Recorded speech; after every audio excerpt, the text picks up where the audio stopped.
स्वागत है आपका मेरे YouTube चैनल पे। जैसे बच्चों आप जानते हो कि इस चैनल के माध्यम से मैं आपको वर्कशीट करा रहा हूं। जो आज की हमारी वर्कशीट है वो है साइंस क्लास 10 की वर्कशीट नंबर 39, जो आपको कार्बन एंड इट्स कंपाउंड पे है, चैप्टर नंबर 4 साइंस का। आज की जो वर्कशीट में हम देखेंगे about saturated and unsaturated hydrocarbons.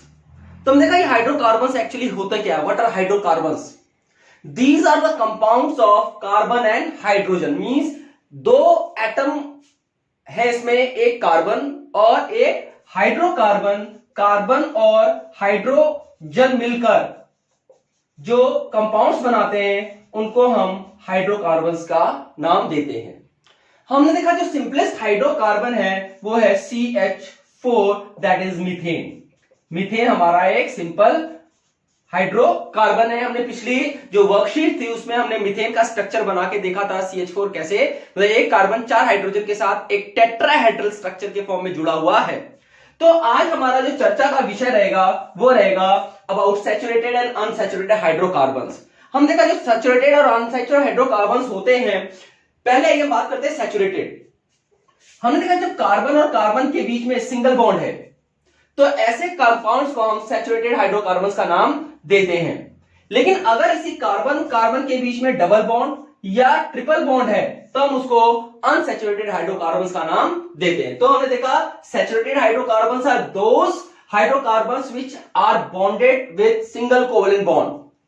जब डबल कोवेलेंट या triple covalent bond between two carbon atom है, such hydrocarbons are called as unsaturated hydrocarbons. आइए हम इसमें डिफरेंशिएट कैसे करेंगे इनका, सैचुरेटेड हाइड्रोकार्बन्स और अनसैचुरेटेड हाइड्रोकार्बन्स का। हमने कहा पहला जो हमने देख लिया कि जो सिंगल बॉन्डेड है वो सैचुरेटेड है और जो डबल या ट्रिपल बॉन्डेड वाले कार्बन एटम वाले हैं वो अनसैचुरेटेड है। इसके अलावा हम देखा जो सैचुरेटेड हाइड्रोकार्बन्स है, जब इनको हम बर्न करते हैं they burns with blue and clean flame, whereas unsaturated hydrocarbons burns with yellow and sooty flame। तो यहां पे हम जो कंबशन का भी एक टेस्ट है, कैसे हम सेपरेट डिफरेंशिएट करते हैं between saturated and unsaturated hydrocarbons. हम देखा जो सैचुरेटेड हाइड्रोकार्बन्स में जो कॉमन नाम जो आ जाता है उनको हम एल्केन्स, एल्कीन्स और एल्काइंस के नाम से जानते हैं। हम देखते हैं एल्केन्स क्या है। जब हमारे कार्बन कार्बन के बीच में सिंगल बॉन्ड है तो ऐसे हम हाइड्रोकार्बन्स को एल्केन्स का नाम देते हैं।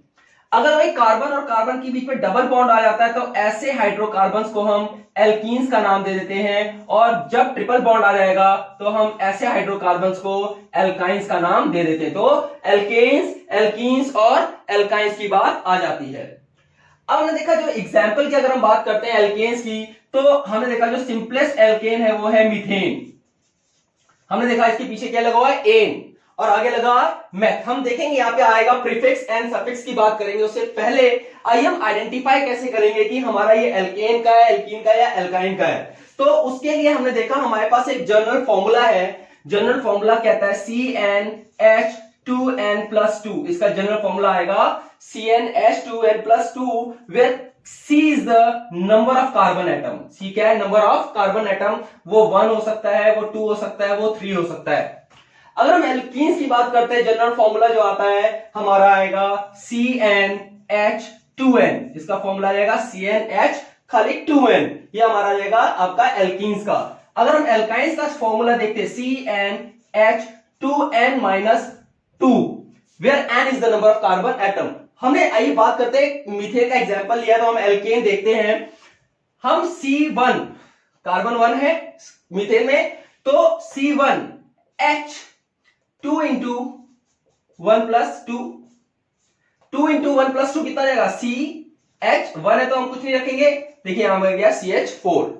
अगर हम इसकी संख्या, कार्बन की संख्या हम सिंपल 2 कर देते हैं, कार्बन नंबर कितने कर देते हैं, 2, तो देखिए n की जगह 2 आ गया, H 2 into 2+2, तो ये आएगा C2H6। हम C2H6 को हम नाम देते हैं इथेन। हम देखा जो एल्केन्स की ग्रुप में हम बात करते हैं, एल्केन्स में आ जाएगा सिंपलेस्ट मीथेन, इथेन, प्रोपेन। इस तरह से ये बढ़ते जा रहे हैं, ethane, methane, propane, butane, pentane, hexane. अब इसमें 2 बातें आ जाती हैं। हमने देखा एक तो मैथ शब्द आ गया। मैथ हमने देखा कि वो नंबर ऑफ कार्बन एटम्स के आधार पर जो उसका प्रीफिक्स मतलब आगे लगने वाला जो प्रीफिक्स है वो नंबर ऑफ कार्बन एटम पे हम डिटरमिन करते हैं। अगर कार्बन नंबर 1 है, 1 है, तो हम मैथ शब्द का यूज करते हैं। कार्बन अगर 2 है तो एथ का यूज करेंगे। कार्बन 3 है तो प्रो, कार्बन 4 है तो ब्यूट, कार्बन 5 है तो पेंट, कार्बन 6 है तो हेक्स। अभी तक यहीं तक है। हेप, ऑक्ट, नॉन, डेक भी चल जाता है। हम कभी अभी 6 एटम तक देखते हैं। अगर कार्बन कार्बन के बीच में सिंगल बॉन्ड है तो अब हम सफिक्स लगाएंगे। सफिक्स मतलब जो पीछे लगता है, सफिक्स लगाएंगे। एन, तो हमारा अगर कार्बन 1 है, मैथ, सिंगल बॉन्ड है तो एन, तो बन गया मीथेन। अगर कार्बन 2 है तो प्रीफिक्स लग गया एथ, सफिक्स लग गया एन, तो बन गया एथेन। प्रोपेन, 3 के लिए प्रोपेन, 4 के लिए पेंटेन, 6 के लिए हेक्सेन। अगर हमारे पास हम एल्कीन्स की बात कर रहे हैं तो उसके लिए हम क्या लगा रहे हैं? डबल बॉन्ड के लिए ईन शब्द, ENE। ये तो कॉमन रहेगा, मैथ शब्द तो कॉमन रहेगा। एथ जो आपका जो प्रीफिक्स है वो सेम रहेगा। जैसे अब एल्कीन में हमारा मीथीन नहीं बनता क्योंकि हमने देखा कार्बन कार्बन के लिए डबल बॉन्ड के लिए हमने देखा 2 कार्बन के एटम चाहिए होते हैं। तो जो सिंपलेस्ट हमारा जो एल्कीन होगा वो स्टार्ट होगा हमारा एथीन से। कहां से स्टार्ट होगा? एथीन से। अब हमने देखा कार्बन हो गया हमारा 2, तो एथ वर्ड यूज किया। सफिक्स हमारा क्या हो जाएगा? इन, तो इथीन। प्रोप, 3 कार्बन के लिए प्रोप, इन, प्रोपीन, 4 के लिए ब्यूट, इन, ब्यूटीन। आइए एल्काइन पे आते हैं। एल्काइन के लिए हमने वर्ड यूज क्या किया? YNE, वाइन, आइन। अब हमने देखा मिथाइन नहीं बनेगा। फिर आ गया कार्बन 2 से, तो यहां पे बन जाएगा इथाइन, प्रोपाइन, ब्यूटाइन, पेंटाइन और हेक्साइन। तो हम एक छोटे से में बाद में अगर हम देखेंगे, अगर प्रीफिक्स हम देखेंगे वो कार्बन नंबर के हिसाब से डिसाइड करेगा, number of carbon atom decide करेगा कि सफिक्स क्या होगा, और बॉन्ड, सिंगल बॉन्ड है, डबल बॉन्ड है, ट्रिपल बॉन्ड है, वो डिसाइड करेगा कि उसका सफिक्स क्या होगा। बाद में हम एन लगाना चाहते हैं, इन लगाना चाहते हैं या आइन लगाना चाहते हैं। उसके बाद आइए हम बात करते हैं आपके जो उसमें दिया हुआ है next, carbon compound based on structures. हमने देखा जो बेस्ड ऑन स्ट्रक्चर कैसे उनका होता है, उनके बेस पे जो कार्बन कंपाउंड्स हैं या तो वो चेन वाले होंगे। चेन का मतलब कि जो हम बात करते हैं एक कैटिनेशन प्रॉपर्टी की, कि कार्बन क्या करता है दूसरे कार्बन के साथ यूनाइट करके, लिंक करके चेन का फॉर्मेशन करता है। तो या तो वो चेन हो गया, या साइक्लिक स्ट्रक्चर कहेंगे, मतलब कि आपका क्लोज स्ट्रक्चर है। ये क्या हो गया? साइक्लिक, वो रिंग के फॉर्म में है। तो या तो चेन हो गया या तो साइक्लिक हो गया। चेन में भी 2 हो गया, स्ट्रेट चेन, ये आपको दिख रहा है स्ट्रेट चेन। लेकिन अगर कार्बन इधर भी लग गया तो इसमें देखो ब्रांचिंग हो रही है। तो हमने देखा चेन भी 2 तरह की होगी, स्ट्रेट चेन या ब्रांच चेन। ये आपका एग्जांपल जो है ब्रांच चेन का। फिर दूसरा आ गया साइक्लिक का। अब हमने देखा कि जो साइक्लिक स्ट्रक्चर है, जो क्लोज स्ट्रक्चर है, वो 3 कार्बन से स्टार्ट होगा। 2 का तो रिंग बन ही नहीं सकता ना, एटलीस्ट 3 कार्बन एटम चाहिए आपको रिंग बनाने के लिए। लेकिन जो चेन है वो हमारी 2 से स्टार्ट हो सकती है। तो आइए हम बात करते हैं कि हम कैसे डिसाइड करेंगे किसी का स्ट्रक्चर लिखना कैसे डिसाइड होता है कि वो मीथेन। आइए हम सबसे पहले हम इथेन की बात करते हैं, कैसे स्ट्रक्चर लिखा जाएगा। अब इथेन का स्ट्रक्चर बनाने के लिए बच्चों हम जानते हैं कि एथ में आपके कितने कार्बन है? 2 कार्बन है। 2 कार्बन आपने बना लिए। अब हमने देखा हर एक कार्बन की आपने टांगे खोलनी है। कितने कार्बन की टांगे होती हैं? 4 टांगे होती है। देखिए एक तो ऑलरेडी इसकी एग्जिस्ट कर रही है, तो हमें इसके 3 ब्रांचेस और वैलेंसीज देखनी है। इसको हमने बोल दिया कार्बन नंबर 1। अब कार्बन नंबर 2 पे ध्यान देते हैं। कार्बन 2 की ऑलरेडी एक एग्जिस्ट कर रही है, शेयरिंग या कोवेलेंट बॉन्ड बना रहा है। अब हमने देखा 3 और खुल गई। अब जैसे बात हमारी आती है कि हाइड्रोकार्बन्स हैं, हाइड्रोकार्बन्स होने के कारण हमने देखा कि इसको किससे करेंगे? H से। हमने क्या कर दिया इसको? ऐसे। तो ये स्ट्रक्चर क्या बन गया? Of ethane. अगर हम इसी स्ट्रक्चर को हम इलेक्ट्रॉन डॉट स्ट्रक्चर के रूप में देखना चाहते हैं कि इसका इलेक्ट्रॉन डॉट स्ट्रक्चर बना ले, तो हमने देखा कार्बन की तरफ हमने क्या कर लिया? डॉट बना लिए। देखो ये डॉट बना लिए। जो कार्बन की तरफ के हैं उनको हमने डॉट से शो कर लिया, और जो हाइड्रोजन की तरफ के हैं उनको हमने ब्लैक डॉट से शो कर लिया। या क्रॉस भी देख सकते हैं, क्रॉस लगा लेंगे जितने भी हाइड्रोजन की तरफ के हैं। बेटा ये बहुत सिंपल है। बीच के आप क्या करो? रब कर दो। बीच की लाइंस को क्या कर दो? आप इसको रब कर दो। रब कर दिया। आइए हम अब इसको सर्कलिंग करते हैं, इसकी घेराबंदी करते हैं। देखिए हाइड्रोजन का घेराबंदी की हमने, हाइड्रोजन की घेराबंदी करते हैं। तो हाइड्रोजन की ये हो गई, इस वाले हाइड्रोजन की ये हो गई, इस वाले की ये हो गई, इसकी ये हो गई। देखिए बहुत इजी है बेटा बनाना, अगर आपको प्रैक्टिस हो जाएगी तो आपका यही पे बनाना जाएगा। ये तो हाइड्रोजन की सबकी वैलेंसी पूरी होगी। आइए कार्बन की बात करें। देखिए इस 2 3 4 5 6 7 और इस कार्बन को वो क्या करेगा, घेराबंदी करेगा। ये देखिए मैंने ये कर दिया। अब इस कार्बन की वैलेंसी पूरी हो गई। अगर हम इस कार्बन पे आते, देखिए 1 2 3 4 5 6 7 8, अब इस कार्बन को उसने लपेट लिया। देखिए ये इलेक्ट्रॉन डॉट स्ट्रक्चर बन गया किसका, देखिए अब हम इसका लिखते हैं C2, 2 कार्बन है, हाइड्रोजन कितने लग रहे हैं H6, ये क्या बन गया, इथेन का स्ट्रक्चर बन गया। तो ये हमारे हमने देखा कि आपका इलेक्ट्रॉन डॉट स्ट्रक्चर। अगर हम इथीन पे आते, देखिए इथीन के लिए अगर हम देखते हैं कार्बन कार्बन के बीच में क्या हुआ, डबल बॉन्ड। अब डबल बॉन्ड के साथ अब हमने देखा 2 इसकी टांगे पहले इन्वॉल्व हो गई, तो इसकी कितनी टांगे और खुलेंगी, 2 ही खुलेंगी। चलिए आइए हम 2 और खोलते हैं, इसकी भी 2 खुलेंगी। Very good. अब सेम वही हमने देखा, कार्बन की तरफ हमने क्या किया, रेड डॉट्स बनाए, 1 2 3 4, 1 2 3 4। अब हाइड्रोकार्बन है तो दूसरा एंड क्या होगा, हाइड्रोजन का, हाइड्रोजन भी लिख दिया हमने, 1 2 3 4। अब हम क्या करेंगे, उसको क्रॉस से शो करेंगे, हाइड्रोजन को क्रॉस से शो कर दिया, बीच की लाइन रब करते जाएंगे क्योंकि हमें वो दिखानी नहीं है। ठीक है, आइए अब घेराबंदी हम शुरू करते हैं हाइड्रोजन की। हाइड्रोजन की घेराबंदी हो गई भाई, ये हो गया, ये हो गया, ये हो गया और ये हाइड्रोजन की हो गई। अब कार्बन की देखिए 1 2 3 4 5 6 7 8, देखिए यहां पे ये कवर होगा, ये काउंट किए 8 हो गए। अब इस कार्बन की देखिए 1 2 3 4 5 6 7 8, ये हमारा स्ट्रक्चर क्या बन गया। देखिए अगर हम इथीन की बात करते हैं, ये क्या बन गया, C2H6 इथीन, ये क्या बन जाएगा, इथाइन। इथाइन में क्या बन रहा है, देखिए डबल बॉन्ड, तो फॉर्मूला क्या हो गया C2। अब यहां पे हाइड्रोजन कितने लग रहे हैं, H4, तो C2H4 किसका हो जाएगा, इथाइन का। तो बेटा आप इस तरह का कोई भी आप यूज कर सकते हो इलेक्ट्रॉन डॉट स्ट्रक्चर, बहुत इजी है, तरीका आपको ये बता दिया कि आपको किस तरह से बनाना है। उसके बाद हमने स्ट्रेट चेन देख लिया, ब्रांच। अब आइए हम बात करते हैं क्लोज चेन की। क्लोज चेन का एग्जांपल हमने देखा सबसे साइक्लिक स्ट्रक्चर में हमने देखा साइक्लो वर्ड यूज करेंगे। हमने देखा 3 कार्बन मिनिमम चाहिए, तो ये नाम हो जाएगा साइक्लोपेंटेन, साइक्लो प्रोपेन। 3 कार्बन है तो प्रोपेन हो गया, देखिए प्रोपेन।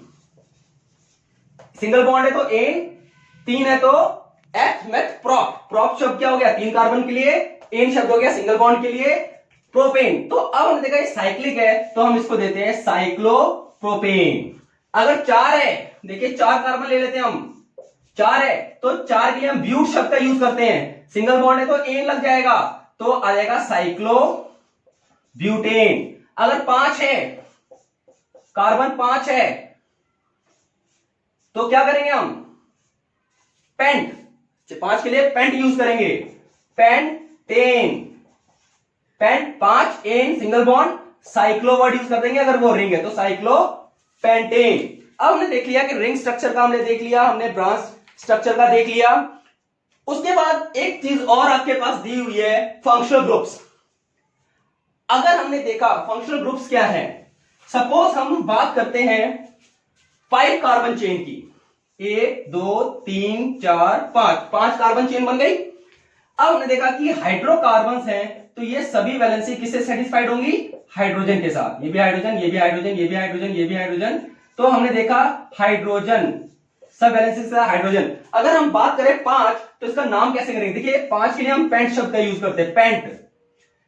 सिंगल बॉन्ड है तो ए लगा दिया तो क्या हो गया, ये पेंटेन हो गया।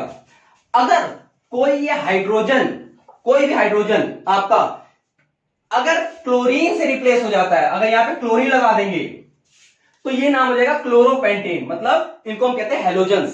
क्लोरीन, ब्रोमीन, आयोडीन जो है 17th ग्रुप के जो एलिमेंट्स हैं इनको हम हेलोजन्स कहते हैं। तो हम एक फंक्शनल ग्रुप हो गया हेलोजन्स, हेलोजन्स की पहचान करेंगे। अगर इसके पीछे क्लोरीन लगा है, ब्रोमीन लगा हुआ है, आयोडीन लगा हुआ है तो ऐसे को हम क्या बोलेंगे, हेलोजन्स कहेंगे। अगर हमने देखा कि ये H जो है रिप्लेस हो गया OH से, OH से नाम हो गया, तो हम देखेंगे एल्कोहल की जगह है OH, वो क्या होंगे, एल्कोहल। OH वाले क्या हो जाएंगे, एल्कोहल्स कहलाएंगे। एल्कोहल का नाम कैसे करेंगे देखेंगे, उसके आगे ऑल शब्द का लगाएंगे। पेंटेन है, पेंटेन का ई हटाया, ओएल लगा दिया, तो क्या बन जाएगा, पेंटेनॉल, नाम हो जाएगा पेंटेनॉल। मतलब हमें तीन बातें चीज देखनी है अब यहाँ पे। एक तो हमें number of carbon atom count करना है, फिर उसके हमने देखा फंक्शनल ग्रुप क्या है, उस हिसाब से उसका हम नाम करेंगे। अगर हमारे पास CHO ग्रुप लग गया है, अगर इसके आगे हम देखेंगे CHO लग गया है, तो अब हमारा नाम क्या हो जाएगा, फंक्शनल ग्रुप पहचान हो जाएगी वो एल्डिहाइड। मतलब CHO वाले क्या हो जाएंगे, एल्डिहाइड फॉर्म करेंगे। अब CHO इस तरह से भी हो सकता है, या इसको रिप्रेजेंट करने का तरीका क्या है, एक और है C डबल बॉन्ड OH, इस तरह भी इसको CHO रिप्रेजेंट कर सकते हैं, या CHO। मतलब दोनों ही तरीका है, ये या ये दोनों सेम थिंग है आपकी, इस तरह दिखा लो या इस तरह, ये एल्डिहाइड ग्रुप है। तीसरा हमारा आ गया कीटोन। कीटोन में हमने देखा क्या है कि हमारे पास मान लो 4 कार्बन एटम के, हाइड्रोजन के 4 कार्बन एटम के चेन बनी हुई है। अब हमने देखा कि इस वाले पे और इस वाले जो एंडिंग वाले हैं उसको छोड़कर अगर किसी भी कार्बन के साथ डबल बॉन्ड हो लगा हुआ है, मतलब कार्बन नंबर 1 को और 5 को छोड़कर, मतलब 2 पे लगा है, 3 पे लगा है, अगर 4 पे डबल बॉन्ड O लगा हुआ है, तो वो स्ट्रक्चर कीटोन्स कहलाएंगे। तो कीटोन्स के लिए ओन शब्द आ जाएगा, अगर 5 कार्बन तो पेंटेनोन हो जाएगा। कार्बोक्सिलिक के लिए, आइए हम कार्बोक्सिलिक के लिए देखते हैं। कार्बोक्सिलिक के लिए हमने वही बात आ गई, हाइड्रोजन, हाइड्रोजन ये स्ट्रक्चर है। अगर यहां पे COOH लगा हुआ है, अगर लास्ट में COOH लगा हुआ है, या हम देखते हैं या इस तरह से कुछ लगा हुआ है C डबल बॉन्ड OH, इसका मतलब ये COOH या COOH, it's the same thing. अगर COOH लगा हुआ है इस तरह से, तो वो फंक्शनल ग्रुप क्या कहलाएगा, कार्बोक्सिलिक एसिड ग्रुप कहलाएगा। उसके साथ आपकी जो वर्कशीट है उसमें एक बात और दिया, स्ट्रक्चरल आइसोमर की बात कही है। व्हाट आर स्ट्रक्चरल आइसोमर्स, उसको भी हम देख लेते हैं चलते चलते। स्ट्रक्चरल आइसोमर्स क्या है, स्ट्रक्चरल आइसोमर्स हमने देखा कि लिखा हुआ है यहाँ पे स्ट्रक्चरल आइसोमर्स के बारे में कि such compounds with identical molecular form, molecular formula same है बट डिफरेंट स्ट्रक्चर्स। कई बार क्या होता है कि मॉलिक्यूलर फॉर्मूला तो एक ही आ रहा है, अब मॉलिक्यूलर फॉर्मूला स्ट्रक्चर फॉर्मूला क्या है। अब हमने देखा, इसी की बात करते हैं हम, आपके पास 3 कार्बन की बात करते हैं, 3 कार्बन के साथ हाइड्रोजन की वैलेंसीज फाइंड आउट करते हैं। अब इसका अगर हम स्ट्रक्चर फॉर्मूला हम देखते हैं तो हमारा आ जाएगा C3H 1 2 3 4 5 6 7 8, C3H8, या हमारा आ जाएगा CH3। देखिए इसको हम देखा CH3, इस कार्बन के साथ 2 हाइड्रोजन है CH2, इस कार्बन के साथ CH3, तो हम इसको इस तरह से लिख सकते हैं या इस तरह। यह आपका आ जाएगा structure formula, CH3 CH2 CH3, this is structure formula. और C3H इसको हम कहेंगे मॉलिक्यूलर फॉर्मूला। हमने देखा कई बार मॉलिक्यूलर फॉर्मूला सेम हो सकता है लेकिन उसका स्ट्रक्चर क्या हो जाएगा, डिफरेंट हो जाएगा। ऐसे को हम स्ट्रक्चरल आइसोमर या आइसोमर्स का बात करते हैं। तो यहाँ पे आपका लिखा हुआ है such compounds with identical molecular formula, molecular formula will never change but its structure changes, they are called as structural isomers. फिर उसके बाद आइए एक एग्जांपल आपका जो दिया हुआ है, फंक्शनल ग्रुप की हमने बात कर ली, हमने meth eth prop but pent hex, ये इंपॉर्टेंट, ये देख लिया हमने। एन इन आइन कब लगाएंगे ये देख लिया हमने। फिर उसके बाद हमने ये भी देखा कि इसको हम कैसे आइडेंटिफाई करेंगे, फॉर्मूला क्या है उसका, एक general formula CnH 2n+2 2n और 2n-2। तो आइए यहाँ पे ये वर्कशीट आपकी खत्म होती है। आइए let us discuss the question answers. हम क्वेश्चन आंसर्स भी डिस्कस करते हैं जैसे आपको पता है। आइए आज भी डिस्कस करते हैं क्वेश्चन आंसर्स। पहला क्वेश्चन दिया हुआ है आपका कि draw the electron dot and bond structure of pentane. देखो पेंटेन तो मैंने बना ही लिया था आपका। पेंटेन के लिए हमने देखा कितने कार्बन, 5 कार्बन। पेंट के लिए हम 5 कार्बन का यूज करेंगे। एन मतलब सिंगल बॉन्ड है तो सबको आपका हाइड्रोजन से सेटिस्फाइड कर दिया, तो ये क्या बन गया, पेंटेन बन गया, पेंटेन बन गया। नेक्स्ट उसी के साथ क्वेश्चन एक और दिया हुआ है बी पार्ट, प्रोपीन। प्रोपीन एथ मैथ प्रोप, प्रोप मतलब 3 कार्बन, देखिए पहले बना दिए। प्रोपीन, प्रोपीन मतलब कोई एक जगह पे क्या डबल बॉन्ड है, देखिए डबल बॉन्ड आ गया तो हम क्या करेंगे, अब ये ध्यान रखना कि कार्बन के 4 टांगे होनी चाहिए। ये 2 दिख रही है तो इसकी कितनी खुलेंगी, 2 ही खुलेगी। देखिए इस कार्बन की 3 टांगे ऑलरेडी है तो एक यहां खुलेगी, इसकी एक है तो 3 और खुलेगी। तो ये बन गया H, H H H H और H। तो ये क्या स्ट्रक्चर बन गया प्रोपीन का। देखिए इसका अगर मॉलिक्यूलर फॉर्मूला लिखना चाहेंगे तो C3H कितने 1 2 3 4 5 6 C3H6 this is propene. Next question आइए फटाफट हम देखते हैं, time is very less to us, we have to complete it very quickly, जल्दी हमें करना है। तो आइए question number 2, draw the electron dot and bond structure of ethane. Ethane का मैंने बना दिया था आपको। And how many bonds are necessary between the two carbon atom in order to satisfy the valency. कितने होने चाहिए to order to satisfy the valency. तो हमने देखा कि 4 बॉन्ड्स होने चाहिए to satisfy the carbon atom. Write the molecular formula of cyclopentane. आइए हम cyclopentane and also store the bond structure. Cyclopentane देखते हैं जल्दी जल्दी फटाफट। पेंटेन, पेंटेन कितने कार्बन होंगे 5। पेंटेन के लिए हम देखेंगे 5। तो पेंटागन बना लीजिए। पेंटागन जानते हैं 5 कार्बन वाला। अब देखिए इस कार्बन के साथ 2 कार्बन बॉन्ड पहले ही है तो 2 और खुलेंगी टांगे। इसके साथ भी 2 हैं तो 2 और खुलेंगी, इसकी भी 2, इसके भी 2 और इसके भी 2। अब हमने देखा हाइड्रोकार्बन है तो किससे सेटिस्फाइड करें, हाइड्रोजन से। हाइड्रोजन सेटिस्फाइड कर दिया, चारों तरफ हमने क्या लगा दिया इनके, दूसरी तरफ एंड पे हाइड्रोजन लगा दिया।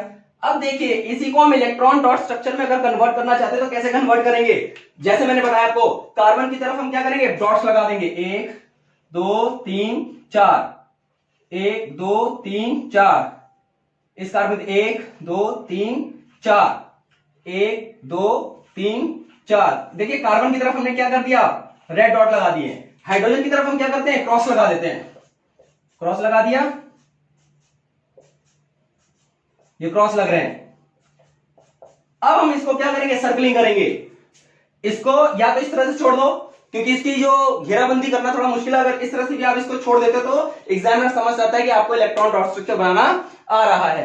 तो हमने देख लिया कि आपको क्वेश्चन जो पूछा गया है वो पूछा गया आपका right the molecular formula of cyclopentane. Cyclopentane का ये क्या हो जाएगा, C6 कितने हाइड्रोजन है, 1 2 3 4 5 6 7 8 9 10, C6H10। अब यहां पे देखेंगे आप कि जो फॉर्मूला CnH2n+2 इसमें अप्लाई नहीं होगा, ऐसे C6H12 होना चाहिए। लेकिन N10 क्योंकि हमने देखा कि ये जो कार्बन है जुड़ गए, अगर फ्री होते तो 2 हाइड्रोजन और मिलते, लेकिन ये कार्बन कार्बन के बीच में बॉन्ड बन गया तो उसकी वजह से 2 हाइड्रोजन क्या हो गए, कम हो गए। जब भी साइक्लिक स्ट्रक्चर बनेगा तो हमेशा जो फॉर्मूला होगा उसमें 2 हाइड्रोजन कम नजर आएंगे। तो ये हमारा स्ट्रक्चर फॉर्मूला हो गया आपका साइक्लोपेंटेन का। और साथ में पूछ दिया and also draw the bond structure. इसको बॉन्ड स्ट्रक्चर कहते हैं, इलेक्ट्रॉन डॉट स्ट्रक्चर या bond structure. Difference between saturated and unsaturated hydrocarbon बच्चों आप कर लेंगे। 5वां what is functional group define कर लेंगे। फंक्शनल ग्रुप क्या है मैं आपको बता देता हूं। What are functional group, functional group क्या है कि द हेटेरो एटम, हमने देखा था in a hydrocarbon one of the hydrogen is atom is replaced by the atom in accordance to their valency. These are called as heteroatom. These heteroatoms which makes carbon compound time and decide its property are called as functional group। तो हमने देखा कि ये जो functional group है, अब इसी के साथ अगर हमने देखा कि ये फंक्शनल ग्रुप चेंज करेंगे तो उस हाइड्रोकार्बन की प्रॉपर्टी को डिसाइड करेंगे। हमने देखा क्लोरो ग्रुप जो क्लोरोप्रोपेन या क्लोरोब्यूटेन है उसकी प्रॉपर्टी आपकी बिटनॉल से बिल्कुल अलग होगी। तो ये जो फंक्शनल ग्रुप्स है they will decide the chemical property of the hydrocarbon. तो बच्चों यहां तक आपकी वर्कशीट खत्म होती है। आशा करते हैं आपकी वर्कशीट समझ में आई होगी। बने रहिए मेरे YouTube चैनल के साथ। तब तक के लिए जय हिंद जय भारत।